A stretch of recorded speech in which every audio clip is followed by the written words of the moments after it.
Compañeras, compañeros, compañeres, bueno, yo no sé ustedes, pero yo estoy muy feliz. O sea, me invade una sensación de alegría por este encuentro, porque me parece que estamos rompiendo una inercia del miedo al debate, o del miedo, ¿no? Percibo ese miedo, y quién va a decir contra quién, y qué va a hablar tal cual de cual, y si hay que decirlo públicamente o hay que hacerlo hacia adentro. Y me parece que hay una, o por lo menos la síntesis que yo voy sacando de este encuentro, es que es la pregunta, ¿se pelea cuando se tiene poder o se consigue poder peleando? ¿No? Podríamos definir eso. Y si, por supuesto, que nos vamos directamente al 22% de intención de votos de Néstor. Por supuesto. Muchos creemos que se consigue poder peleando, que la correlación de fuerzas la tenemos que construir, pero además así ha sido a lo largo de toda nuestra historia. Las revoluciones, los hechos iniciáticos en nuestra América Latina han sido porque han habido pueblos a la altura de transformar esas desigualdades. Nosotros no podemos, de verdad no se puede. ¿Qué es lo que no se puede? ¿Dónde está el no se puede? ¿Vamos a hacer el gobierno del no se puede? Me parece que no podemos quedarnos encerrados en esa trampa, en la trampa del no se puede. Cuando uno pregunta, por ejemplo, ¿por qué? ¿Por qué no? ¿Por qué no se puede meter una ley de retenciones? No están los votos, etcétera, etcétera, o la corrida cambiaria, ¿no? O sea, porque no hay reservas, entonces eso puede traer una corrida cambiaria. ¿Y por qué no se puede atacar la concentración de medios ni hablar? La concentración de formadores de precios, porque detrás de eso hay una corrida cambiaria. ¿Y por qué no se puede desconcentrar los medios? No, porque nos van a atacar. Y entonces la pregunta es, siempre sobre las espaldas de los trabajadores y las trabajadoras de los sectores más vulnerables que no tienen capacidad de amenazar con una corrida cambiaria. Los trabajadores y las trabajadoras no tendrán la posibilidad de amenazar con una corrida cambiaria, pero tienen la posibilidad de no votar a quienes no responden a una promesa electoral distributiva. El tema de la distribución es central. No es, estamos haciendo bien esto, y tenemos un problema de distribución. Tenemos un problema de distribución enorme porque no se está distribuyendo a medida que se está creciendo. ¿Y por qué no se está distribuyendo a medida que se está creciendo? Nadie, me parece a mí, ninguno de los que está acá, niega lo macroeconómico. Ninguno de nosotros puede decir que no se está generando empleo. Hay generación de empleo. Se están dando las condiciones de recuperación económica previas a la pandemia. La pandemia fue una realidad. La pandemia, por supuesto, que impactó en la emisión, etcétera. Ahora, ¿eso explica la no distribución? ¿Puede explicar eso la no distribución? ¿Cómo podemos explicar que un asalariado promedio que gana, ¿cuánto? 70, 80, 100 mil pesos, 120 mil pesos. No. Llega ahí, gasta todo su sueldo en alimentos. Entonces, cuando ponemos en discusión eso, cuando ponemos en tensión eso como militantes, el planteo es, ok, pero se están generando empleos. Bueno, pero la gente gasta su salario en alimentos. Y eso, entonces, ¿qué se hace? Cuando vos planteás, bueno, lo que ya se hizo, o cuando Cristina pone en evidencia las políticas del kirchnerismo, hay una respuesta que eso es hablar del pasado. No hay que hablar del pasado. Bueno, hay que decir una cosa.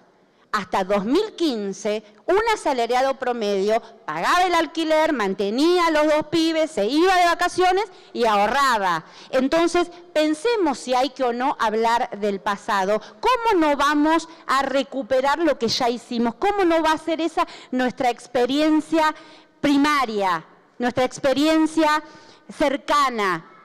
Y ahí entra el tema de la identidad. Y esto también hay que decirlo. Hay una instalación de grieta hacia adentro del Frente de Todos. Los kirchneristas nos dicen, no sé si alguien se siente referenciado, ¿no? Bueno, no, Amado, no. Los kirchneristas, bueno, hola, hablemos de eso. La grieta no puede estar adentro de nosotros. Nosotros no podemos ser los otros. Nosotros no somos los otros. Este gobierno es nuestro porque pusimos el cuerpo para que estuviera con aquella decisión brillante de Cristina de generar el frente que empieza aquel hilo inolvidable de la unidad que nos lleva. ¿A Cristina le van a hablar de unidad? ¿A Cristina le van a hablar de pragmatismo? ¿A Cristina le van a hablar de posibilidades? ¿Quién estuvo el 13 de abril frente a Comodoro Pi preguntándole a la multitud si estaba mejor o peor? La multitud respondió peor y ella dijo, ahí está el hilo de unidad. ¿De verdad a Cristina se lo van a cuestionar? ¿A Cristina le van a decir que es pragmática o parcial porque no tiene en cuenta la pandemia? A mí me parece que no es un problema de debatir entre personas. Ale, vos planteabas el tema de debates de ideas y si hay o no que hablar entre personas. Yo creo que hay que hablar con nombre propio.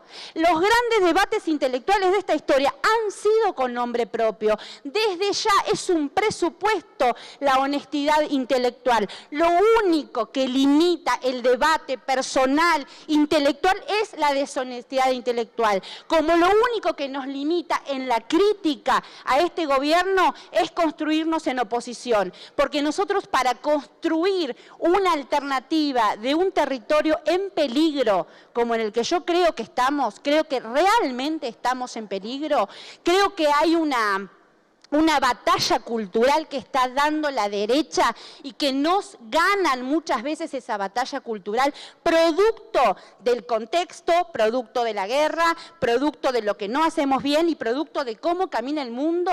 Ese diagnóstico no nos puede llevar a morir de diagnóstico. Cuidado con morir de diagnóstico. ¿Cómo accionamos frente a ese diagnóstico? ¿Qué hacemos frente a ese diagnóstico? ¿Cómo frenamos la fila india que nos conduce directamente hacia el abismo? No es la respuesta el no se puede.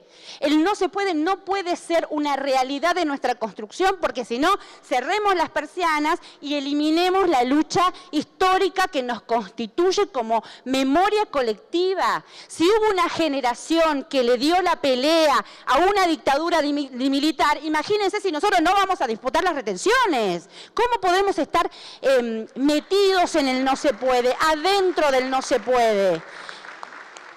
Para cerrar, creo que hay una pregunta que yo con honestidad intelectual la tengo que hacer. ¿Cuán peronista es este gobierno? ¿Cuánta verdad hay en que detrás de una necesidad hay un derecho? ¿Cuánto estamos dispuestos a defender esa verdad? Hay medios concentrados. ¿Puede explicar la pandemia el rol que hoy tienen los medios públicos? ¿La puede explicar? O sea, es a través de la pandemia que podemos explicar que no estamos dando la batalla de sentido. Si esta es una batalla contra el sentido común, entonces tenemos que usar las herramientas, porque no es cierto que una persona que vive en La Quiaca no quiere escuchar política en la televisión pública, porque la comunicación es la madre de las batallas culturales. Nosotros tenemos la obligación como colectivo político, histórico, militante, herederos, de no pasar a la antología del llanto. Si somos intelectuales, militantes, comprometidos con nuestro tiempo, vamos a quedar en la memoria viva de nuestra historia, como decía Rodolfo Walsh, y no en la antología del llanto. Gracias.